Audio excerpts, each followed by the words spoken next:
Tudo bom, pessoal? Meu nome é Diego, do canal Vida em Reforma. Estou aqui antes para falar para vocês, para curtirem, compartilharem, comentarem, se inscreverem no canal. E desde já agradeço a vocês, um ótimo vídeo pra gente.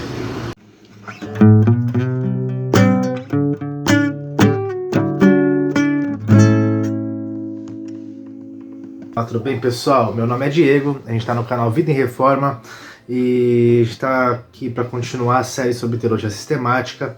Hoje eu imagino que o vídeo não vai ser tão grande quanto normalmente porque depois desse assunto eu vou começar a falar sobre a Trindade, que é um assunto que eu vou ter que ficar um pouco mais de tempo aí conversando sobre, tá?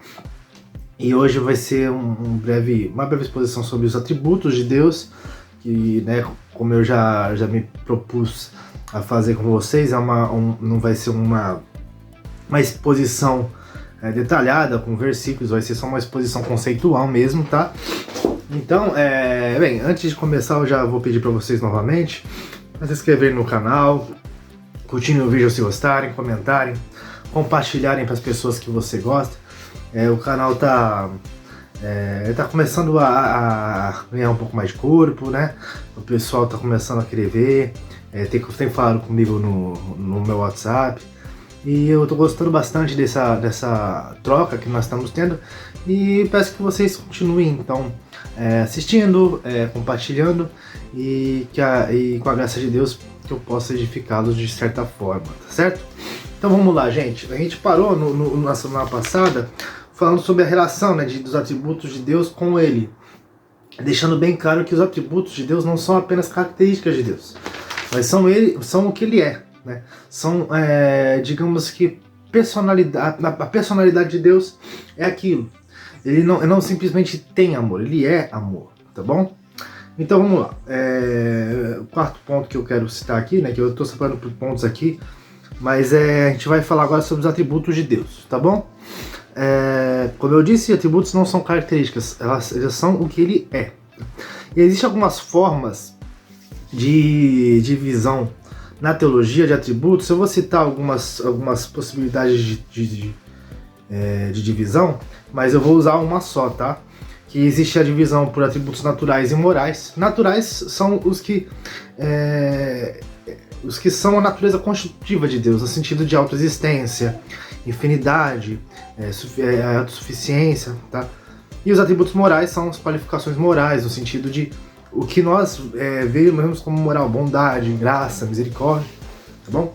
Outra forma de divisão é entre atributos imanentes e emanentes. Como o próprio termo diz, imanente é o que está além da nossa compreensão, e emanente é o que nós conseguimos enxergar o que Deus faz, tá? E o terceiro, que é o que a gente vai usar, atributos comunicáveis e incomunicáveis. Comunicáveis não apenas que nós conseguimos ter também resquícios desses atributos, mas também que a gente consegue enxergar os atributos. Esses são os atributos comunicáveis. Os incomunicáveis é aquele que a gente não tem nem noção de como que é concebido esses atributos, tá bom? Então vamos lá. Primeira classe de atributos é os atributos incomunicáveis. Quais são os atributos incomunicáveis? Primeiro atributo: existência autônoma de Deus. Por isso que é incomunicável. É uma coisa fora de noção, fora de razão, que a gente não consegue conceber. Como é que conseguimos conceber alguém que é autossuficiente? Entendeu? Então, vamos lá. Meu filho apareceu aqui. Mas tem um atributo que nós não conseguimos conceber, entendeu? A existência autônoma, porque nós precisamos comer, nós precisamos beber água, nós precisamos de Deus, né? Então, essa existência autônoma é uma coisa que não está fora da nossa compreensão, mas que é um atributo de Deus. Segundo atributo é a imutabilidade de Deus. Isso aí a gente pode falar tanto em termos filosóficos como em termos também visíveis, né? Nós mudamos conforme o tempo, nós mudamos de opiniões, nós mudamos de fisionomia, mas Deus não. Deus é espírito e Deus é imutável em os seus princípios, em suas concepções, em suas determinações, né? E também agora em questão filosófica, só o corpo, só a matéria pode mudar.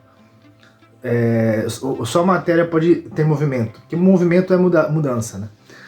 Então, o Deus é imutável porque ele é imóvel, entendeu?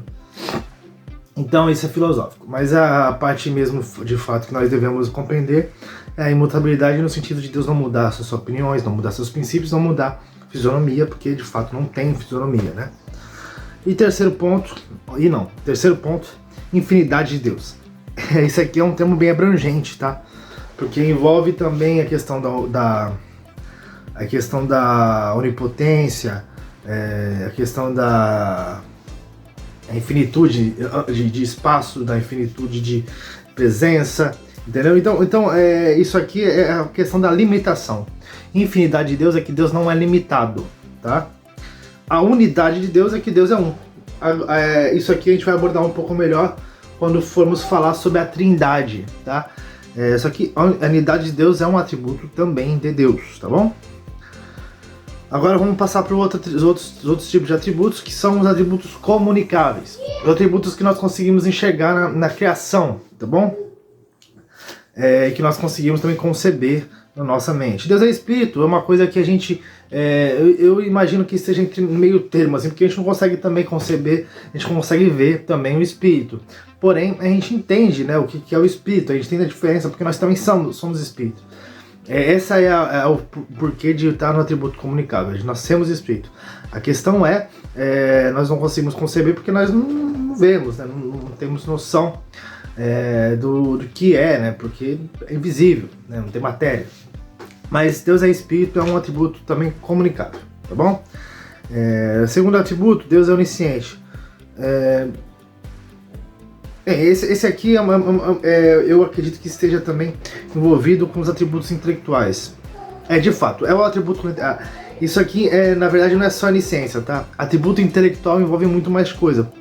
Tanto a onisciência como o perfeitamente sábio e o perfeitamente verdadeiro. Então vamos lá. Deus é onisciente, conhece todas as coisas. Isso não é apenas pré-ciência, é uma onisciência. Deus conhece tanto o passado quanto o futuro. Entendeu? Deus conhece tudo do presente. Deus não se surpreende com nada, tá? O perfeitamente sábio é que Deus sabe como resolver as situações, sabe como aplicar o seu conhecimento de forma perfeita, tá bom? E perfeitamente verdadeiro é que ele nunca se contradiz, tá? Ele nunca se contradiz. Você pode, nas escrituras, como eu já citei em outros vídeos, que tem situações lá que inclusive Moisés fala que Deus se arrependeu. Mas Deus não se arrepende, isso é só um termo antropomórfico para entender o que está acontecendo e entender a ação de Deus naquela situação, tá bom? Agora vamos falar sobre alguns atributos morais de Deus. Primeiro atributo moral, a bondade para com suas criaturas, tá? A gente deixa bem claro alguns atributos assim em definição, porque a gente tem que entender o termo bondade, né? Inclusive, eu com meu pai, a gente tem uma conversa muito interessante em relação à bondade, porque ele tem um pouquinho de receio de falar que Deus é bom. Mas Deus é bom, nós que não somos, né? A questão de bondade com as suas criaturas em geral é que Deus mantém a existência delas, tá? Amor.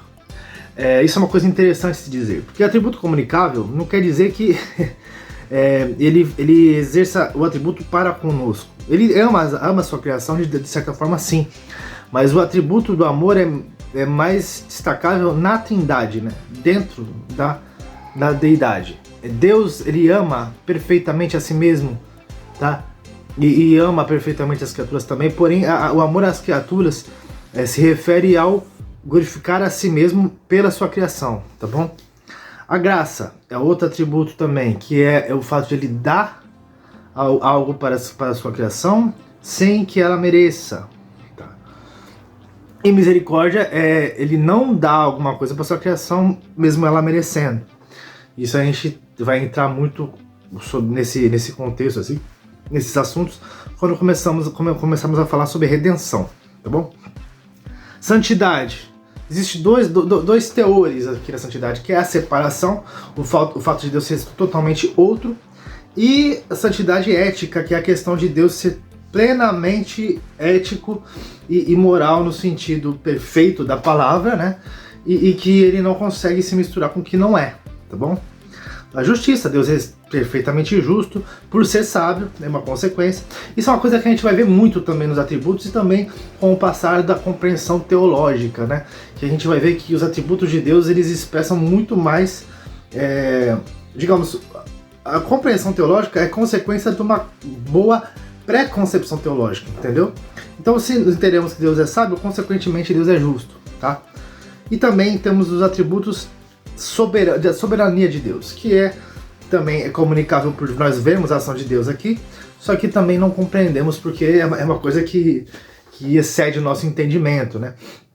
E resumindo, né, resumo da ópera, Deus ele tem a vontade soberana, ou seja, tudo que ele quer ele tem, tudo que ele deseja que acontece de fato.